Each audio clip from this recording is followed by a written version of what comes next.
Il était une fois une damoiselle. C'était la plus exquise créature du pays. Sa beauté était célébrée jusqu'aux confins du royaume. Et elle était aussi modeste que chaste. Mais elle était retenue captive au sommet d'une tour, où elle attendait d'être sauvée par un beau chevalier.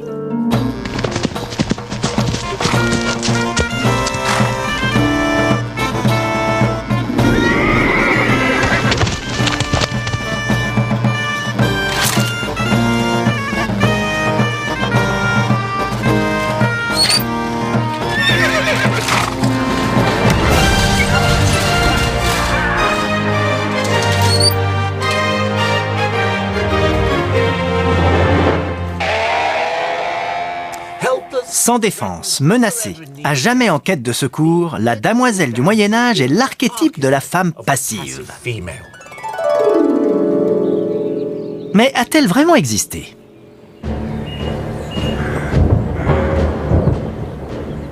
Certaines damoiselles ont bien été retenues en haut de tour. En 1217, Nicolas de La Haye devait guetter l'arrivée des secours du sommet de ce château. Mais ce n'était pas exactement un conte de fées. Le château était assiégé par les soldats français. Et si Nicolas était coincé, elle n'avait rien d'une timide Violette. Elle était gardienne du château de Lincoln et se battait comme une lionne. Elle devait être au cœur de la mêlée. L'armée française était sur la place, en bas, avec ses catapultes et ses arbalètes, juste devant le pub. Et Nicolas devait leur jeter des morceaux de pierre comme celui-ci. Il faut reconnaître que Nicolas était un peu mûr pour une damoiselle. Elle allait sur ses 70 ans. Mais elle avait quand même besoin d'un preux chevalier. Et elle en avait un. C'était un autre représentant du Troisième Âge. Le chevalier s'appelait Guillaume Marchal. Il avait largement dépassé les 70 ans. Mais il représentait la quintessence de la chevalerie et il était régent d'Angleterre, une sorte de doublure du jeune roi. Ensemble, nos deux retraités vainquirent les envahisseurs étrangers, sauvèrent Lincoln et par la même occasion sauvèrent l'Angleterre pour Henri III. Guillaume, toujours aussi parfaitement chevaleresque, célébra leur victoire commune en prenant son château à Nicolas pour le remettre au comte de Salisbury. Toutefois, Nicolas n'allait pas tolérer un tel comportement d'un vieux gâteux comme lui. Elle fonça sur Londres, se fit rendre le contrôle du château et en demeura la gardienne jusqu'à plus de 80 ans. Au Moyen-Âge, on n'attendait pas des femmes comme Nicolas qu'elles soient sans défense ou timides. On nous a donné une fausse image de cette époque. Littéralement. Et nous la confondons facilement avec la vraie. Nous sommes à Castlecore, dans l'ouest du Pays de Galles. Le château rouge en gallois. On dirait l'archétype du château médiéval. Mais c'est faux. Castlecore a été construit par un riche aristocrate victorien dans les années 1870. Il est tout aussi faux que le stéréotype de la damoiselle en détresse. Les Victoriens voyaient le Moyen-Âge comme une époque d'innocence pré-industrielle et d'héroïsme. Ils ont créé une image de la féminité médiévale qui reflétait leurs propres idéaux. Une image qui a perduré jusqu'à aujourd'hui. La réalité était bien différente. Le rôle social des femmes évolua au cours du Moyen-Âge et avec la sophistication croissante de la société, elles acquirent plus de pouvoir.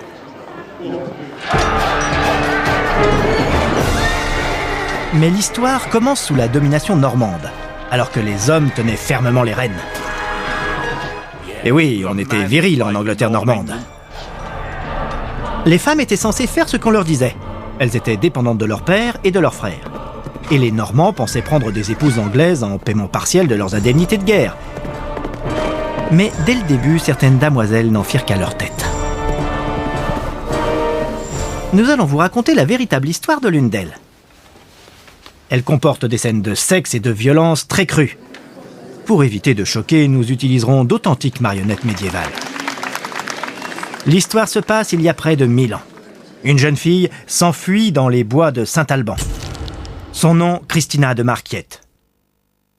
Elle fuit les étreintes obscènes de cet homme. un noble du nom de Burthred. Curieusement, ce n'est pas Burthred qui tient le plus à soumettre Christina à ses étreintes obscènes. Ce sont ses parents. Et pourquoi tiennent-ils tant à voir leur fille déflorée ? Eh bien, il faut remonter au début de l'histoire. Après la conquête normande de 1066, les riches anglo-saxons se retrouvèrent écartés des structures du pouvoir. Pour un couple comme les parents de Christina, le seul moyen d'y être à nouveau admis, c'était le système traditionnel consistant à vendre le corps de sa fille, c'est-à-dire la marier à un riche normand. Les mariages mixtes étaient encouragés par Guillaume le Conquérant comme moyen d'enraciner ces hommes dans leur nouveau pays. Christina, toutefois, n'avait aucune intention d'enraciner qui que ce soit. Petite fille, elle avait fait un pèlerinage à l'abbaye de Saint-Alban. Plus tard, elle fit le vœu de devenir nonne. Malheureusement, Christina a attiré l'attention du méchant Ranulf Flambard, un Normand influent, évêque de Durham. Ses parents meurent d'envie de lui rendre service en lui accordant, je ne dirais pas la main de leur fille, ce n'est pas exactement ce que le vilain Ranulf a en tête. L'évêque veut Christina pour maîtresse. Par égard pour le qu'en dira-t-on, l'évêque et les parents veulent que la jeune fille soit mariée.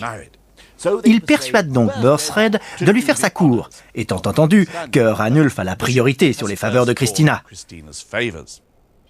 Néanmoins, celle-ci tient toujours mordicus à rester célibataire. Le mariage n'est pas valide tant qu'elle n'a pas couché avec Burthred.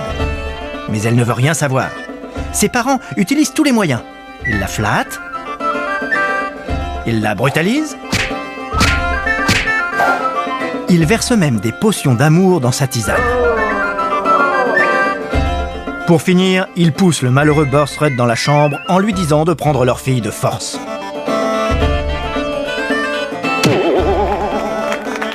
Pendant ce temps, Christina grimpe littéralement au rideau, auquel elle s'agrippe jusqu'à ce que Burthred s'en aille. Elle finit par s'échapper en fuyant à travers bois.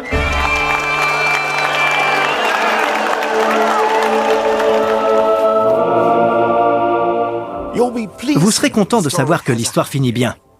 Christina parvint en lieu sûr et devint une sainte femme célèbre ici à l'abbaye de Saint-Alban, où il est dit qu'elle fit des pantoufles pour le pape.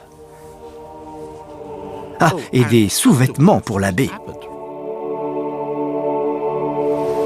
Dans le monde normand, les damoiselles comme Christina n'étaient pas seulement confrontées à la menace d'un mariage forcé, elles risquaient aussi constamment de se faire enlever, surtout si elles étaient riches. Toutefois, pour certaines, l'enlèvement était préférable à un mariage sans amour.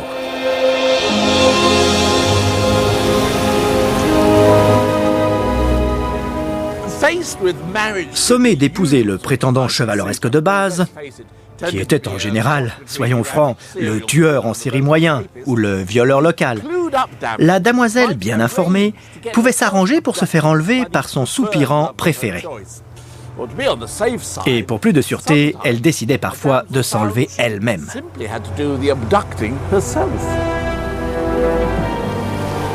De nos jours, Thornbury, sur la côte ouest de l'Écosse, est surtout connu pour son parcours de golf de championnat. Mais en 1271, un formidable château s'élevait au bord de la falaise. Son portail s'ouvrait sur l'immensité de la mer.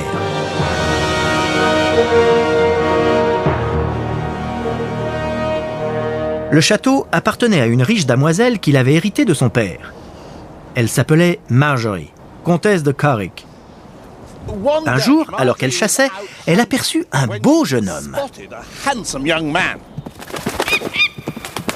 Le désir la foudroya. Les chroniques racontent comment Marjorie, de force, de ses propres mains, ramena le chevalier, qui y répugnait fort, dans son château de Thornbury. Marjorie le garda pendant 15 jours et lui prouva sûrement ses talents, car lorsqu'ils émergèrent, ils étaient mari et femme. Il naquit bientôt un fils à l'heureux couple, nul autre que Robert Bruce, le futur roi d'Écosse. Le fait est qu'au Moyen-Âge, il était parfaitement concevable qu'une jeune femme ayant du pouvoir kidnappe son homme. Marjorie n'était en aucun cas un exemple isolé. Le monsieur tout-le-monde médiéval aurait trouvé l'idée victorienne que les femmes sont moins sexuelles que les hommes totalement loufoque.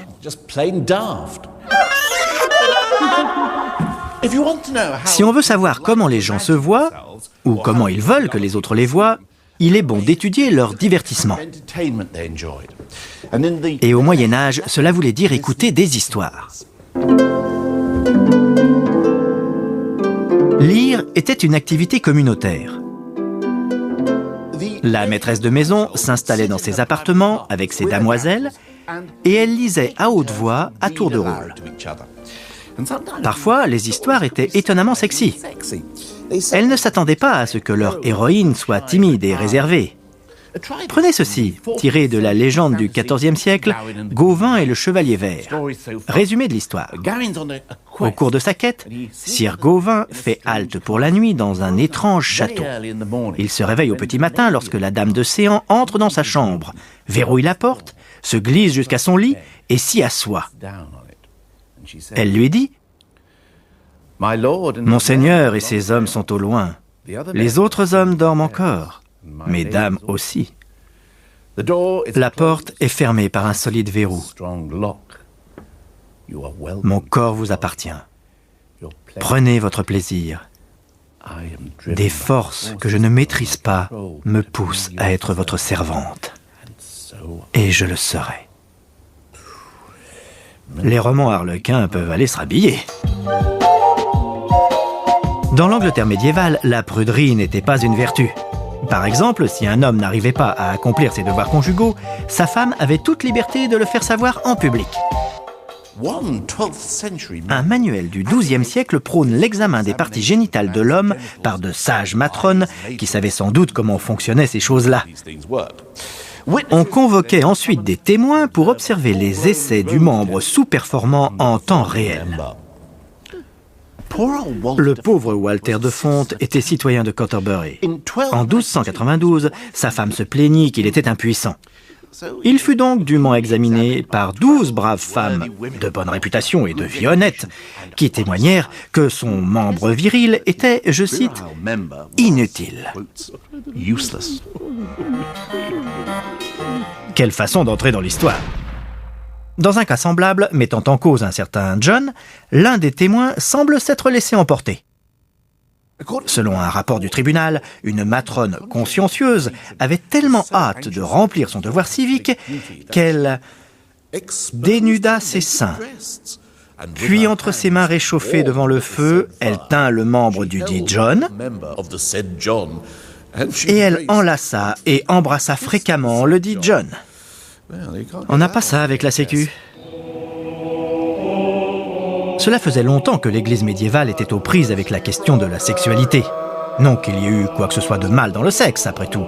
Dieu avait dit « croissez et multipliez ». Le problème, c'était que les gens avaient tendance à aimer ça. Il n'est pas étonnant que les écrivains religieux aient vu la femme et son appétit sexuel dévorant comme la racine de tous les maux. Il n'y a pas de plus grande malignité au monde que celle des femmes. Le poison de l'aspic ou du dragon est moins dangereux pour les hommes que la familiarité des femmes. L'image de Dieu est l'homme. La femme n'est pas faite à l'image de Dieu. Les femmes, bien sûr, payaient encore les pots cassés pour les péchés d'Ève, qu'on leur reprochait déjà longtemps avant le Moyen-Âge. Ne savez-vous pas que vous êtes Ève ? Vous êtes la porte du malin. Tout en fustigeant les femmes parce qu'elles étaient les filles d'Ève, l'Église prenait un idéal féminin de chasteté qui ne ferait pas tomber les hommes dans le péché. Évidemment, ce n'était pas un idéal aisé à atteindre, puisqu'il fallait devenir mère tout en restant vierge. Pas facile.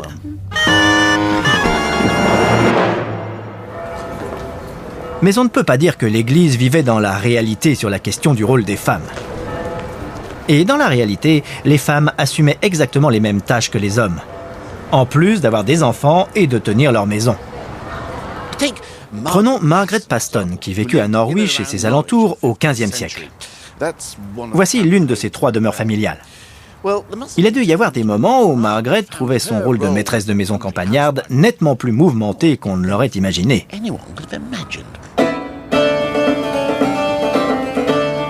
Caister Castle, dans le Norfolk, faisait l'orgueil de la famille. C'était l'une des premières demeures entièrement en briques d'Angleterre, avec 40 chambres, 2 salles, une chapelle, des cuisines, un cellier, une cave, une dépense, un office, une armurerie, une brasserie, une boulangerie et des étables. Et Margaret dirigeait tout. Par-dessus le marché, elle était censée prendre la place de son mari à la guerre quand le besoin s'en faisait sentir. Les Paston étaient une famille à l'ambition dévorante, qui avait rapidement acquis de vastes terres dans le Norfolk et beaucoup d'ennemis par la même occasion. John, le mari de Margaret, était un avocat madré qui passait la plupart de son temps à Londres, laissant sa femme à la maison. Dommage pour eux, mais tant mieux pour nous, car le couple amoureux s'écrivait sans cesse. Et par un petit miracle, nombre de ces lettres ont survécu. Elles nous disent que pendant que son mari défendait les intérêts de la famille devant les tribunaux, Margaret, dans le Norfolk, défendait leur domaine de manière bien plus dramatique. En 1448, un certain Lord Mollains affirma que la maison dans laquelle elle vivait lui appartenait et menaça de l'attaquer avec une petite armée. Margaret envoya une lettre à son mari lui réclamant quelques provisions pour la maison. « Très honorable mari, je vous prie d'acheter des arbalètes et des manivelles pour les remonter, et des flèches, et aussi 2 ou 3 haches d'armes. Je vous prie aussi de me rapporter une livre d'amandes et une livre de sucre, ainsi que du drap fin pour me faire un capuchon. »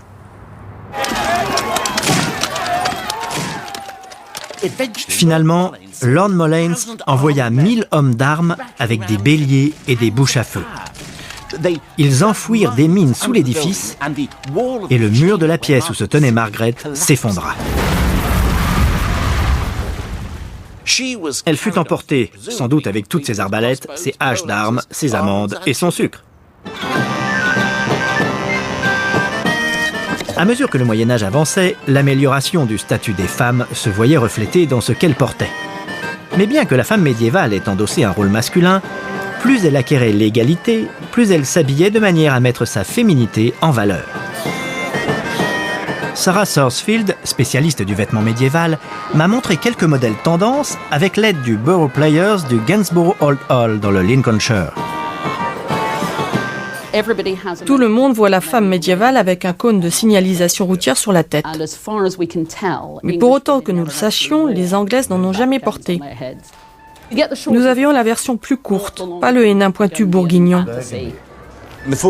Au XIVe siècle, les costumes sont plus élaborés et plus splendides, à la fois pour les hommes et pour les femmes.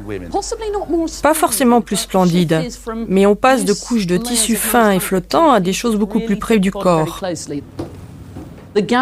Robe est un terme générique pour ce que portent les hommes et les femmes par-dessus. Celle-ci est des plus luxueuses car c'est du velours. C'est une dame, son mari occupe une haute position à la cour, ils peuvent se le permettre, ce qui n'est pas le cas de la plupart d'entre nous. Quel est votre statut social ? Je suis une respectable veuve de classe moyenne. Mes vêtements ne sont donc pas aussi ajustés que ceux de Dawn. Je n'essaye pas de tout aplatir. Lady Burrough est habillée pour le dîner, c'est une robe de cérémonie. Il faut que tout le monde soit impressionné à son entrée, qu'elle soit à la hauteur de son rôle, de sa position. Le XIVe siècle semble avoir été une des meilleures époques pour les femmes. Oh oui.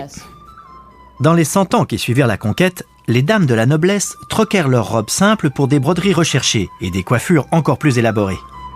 Le développement du commerce mit sur le marché une plus grande variété de tissus colorés, et les femmes commencèrent à faire clairement savoir qui elles étaient par ce qu'elles portaient.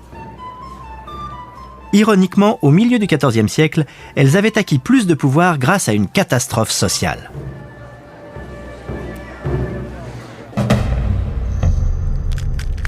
En 1350, la moitié de la population anglaise avait succombé à la peste noire.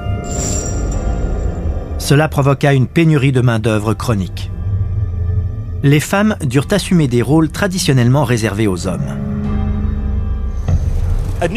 Une nouvelle race de damoiselles vit le jour, la damoiselle d'affaires. Nous ne savons pas grand-chose de ces femmes. Elles n'ont guère laissé de documents. Elles devaient être trop occupées à commercer. Toutefois, en 1934, on découvrit un manuscrit vieux de 500 ans.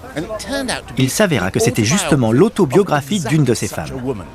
Elle s'appelait Marjorie Kempe et elle était née ici, à King's Lynn, en 1373.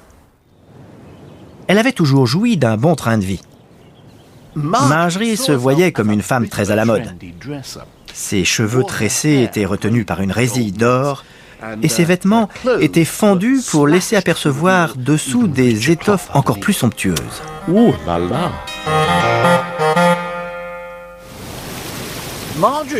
Son mari devait penser qu'elle était bien assez belle sans chichi, ou alors il trouvait les chichis trop chers. Toujours est-il qu'il refusait de les payer. Marjorie, en femme moderne et battante qui se respecte, décida donc de gagner son argent elle-même et fonda une brasserie. La plus grande de la ville de Lynn.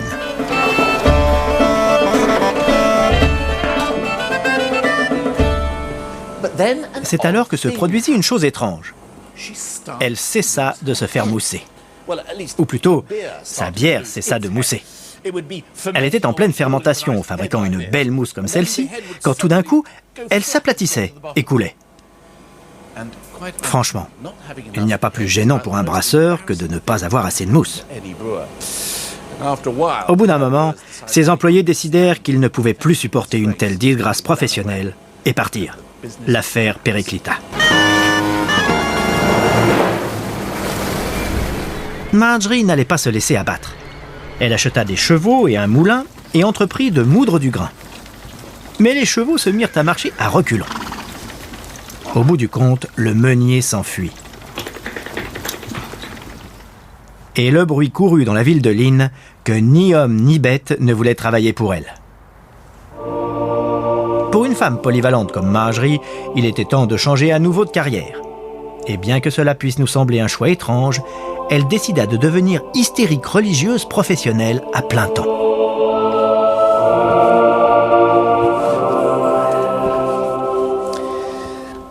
Marjorie avait découvert un domaine où elle excellait, pleurer. Et je ne parle pas de la petite larme écrasée furtivement quand elle était triste. Elle sanglotait en public, extrêmement fort et sans interruption. Elle sanglotait pendant les repas, elle sanglotait pendant les sermons, elle criait, hurlait et se roulait par terre. Une sainte femme a dit que c'était un don du Saint-Esprit. Mais pour la plupart des gens, c'était une vraie plaie. Quand Marjorie partit en pèlerinage, ses compagnons de route ne purent supporter qu'elle pleure et crie pendant tout le dîner. Ils l'abandonnèrent avant d'avoir fait un quart du chemin menant à Jérusalem. Ce n'était peut-être pas une femme d'affaires typique de l'époque, mais au moins, avant de mourir, elle était entrée à la guilde. Voici le registre de la guilde de la Trinité en 1438. On y voit l'enregistrement de sa cotisation. Marjorie Kempe, 20 shillings.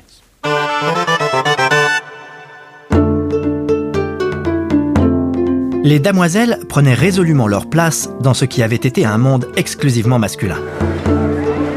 À la cour de Richard II, par exemple, les femmes étaient très en vue. C'était un endroit très sophistiqué. La mode des conversations raffinées, sensibles, supplanta celle des discussions viriles sur l'art de la guerre et la dernière cuite en date. L'accent fut mis sur les arts, la poésie, la musique, la mode et la grande cuisine. Les chroniqueurs conservateurs en furent complètement retournés. Le roi s'entoure de chevaliers de Vénus, plus vaillants dans la chambre à coucher que sur le champ de bataille. Richard fut le premier roi à faire une femme duchesse de plein droit. Le sexe faible, semble-t-il, faisait son chemin. Mais le balancier qui avait penché vers les femmes pendant tout le Moyen-Âge commença à repartir de l'autre côté. En 1450, il n'y avait plus de pénurie de main-d'œuvre. La population avait commencé à se stabiliser et le cycle économique se renversa. Les femmes furent les premières à en pâtir. C'était le début de la réaction. L'un des meilleurs exemples de cette réaction brutale contre le pouvoir des femmes est l'histoire extraordinaire de Jeanne d'Arc.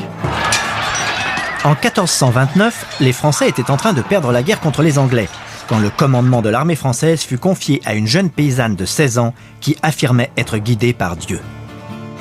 Jeanne écrasa les Anglais à Orléans, mais elle fut capturée l'année suivante. Elle était allée à la bataille vêtue en homme, et elle resta habillée ainsi en prison, ses chausses et sa tunique fermement lacées ensemble, apparemment pour éviter de se faire violer par ses gardes. Mais on lui dit qu'une femme portant des vêtements d'homme commettait un crime contre Dieu, et pour ce crime, elle fut brûlée vive. Ce qui se passait était sinistre. Plus tard, on déclara que Jeanne avait été brûlée pour sorcellerie. Mais c'était faux. Le monde médiéval n'était pas très porté sur la sorcellerie. Des siècles d'enseignements chrétiens avaient fait comprendre que de telles croyances n'étaient que de la superstition. Ce qui était signifié très clairement par contre, c'est qu'une femme assumant un rôle masculin serait dorénavant considérée comme anormale. Il n'y a pas de plus grande malignité au monde que celle des femmes. En cherchant à restreindre le rôle social des femmes, les hommes commencèrent à les diaboliser. Et ils s'assurèrent le concours de l'Église pour y parvenir. Dieu condamne tout votre sexe. En 1484, le pape déclara que les sorcières n'étaient pas des créations de l'imagination, mais un mal bien réel. Ces paroles déclenchèrent une chasse aux sorcières, je ne trouve pas d'autre mot, à travers toute l'Europe. Cela mena à l'exécution légale de dizaines de milliers de femmes. En fait, durant la période qui suivit, la Renaissance, les relations entre les damoiselles et leurs hommes se détériorèrent gravement. Et les femmes ne pouvaient même pas se tourner vers Saint-Georges pour les sauver. Pendant cette période, le dragon qu'ils terrassent se retrouve parfois mystérieusement doté d'un appareil génital féminin. Que diable se passait-il ? L'une des interprétations veut que Saint-Georges représente la chasteté, tandis que le dragon symbolise la sexualité féminine débridée, qui peut miner l'autorité masculine. Les femmes devaient se soumettre au contrôle des hommes. Les superstitions et les brutalités dirigées contre les femmes furent le produit de la Renaissance, pas du Moyen-Âge. L'histoire de ces 500 dernières années en a été profondément marquée.